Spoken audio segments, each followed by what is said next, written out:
Okay, hello YouTube and welcome to my video. I'm going to be doing the second part of my video, a bit more advanced version of my previous video for Introduction to Algebra. This is going to be just a second episode to it, and I'll carry on from the basics and do a few more examples, but make them a bit harder to do. So anyway, we have this problem here. What's the square root of what does x equal? What does x equal when 2x equals the square root of 64? So to do this, we can break down this square root of 64.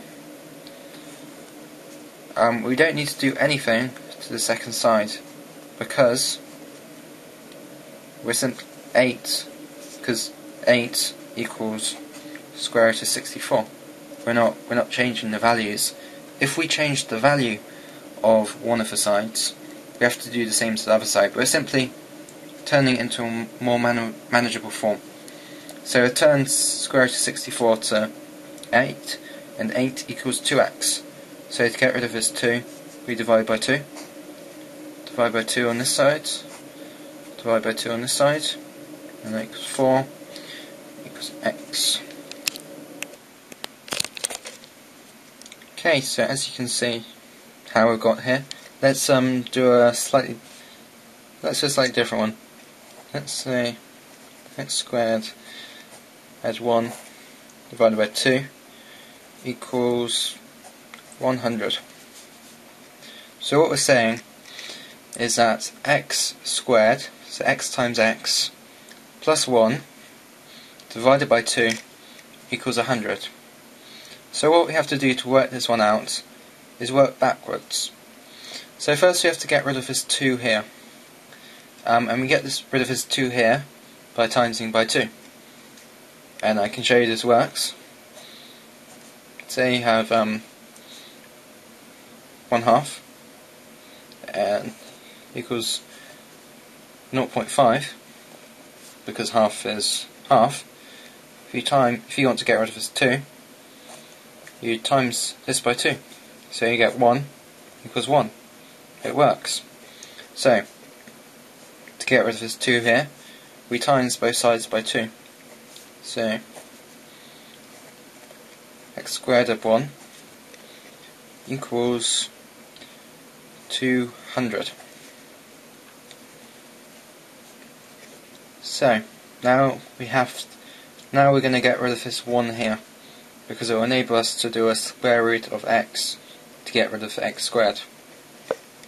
So what we'll do is take 1 away. So x squared equals 199. And now we have to get rid of the squared. So how do we get rid of the squared? We square root. So what's the square root of x squared? Well, it's x. And we have to do the same to the other side. So the answer is square root of 199. And it's alright to leave your answer as a square root or a fraction. Quite often you'll get your answers like that. Say for example 3/10 equals x. Because the answer will go on forever and ever and ever. It'll keep on recurring. So saying this, let's work backwards and check this works. So what's 199 squared? Well, 199 squared is the square root of 199 squared is 199, because you're just working backwards. It's like 4 squared. The square root of 4 squared is 4. So anyway, this is 199. Plus 1 is 200. Divided by 2 is 100. And we get our original 100 answer. So I would always recommend, when you're doing this, to backtrack on your results. I hope you enjoyed this video and I hope you learned something. Please subscribe please subscribe. If you could suggest any improvements or anything, just leave a comment or send me a message and I'll be sure to read it and hopefully put them into place in my video, because I am new on YouTube and my videos are not perfect. I'm always looking for feedback on my videos. So anyway, thank you for watching and goodbye.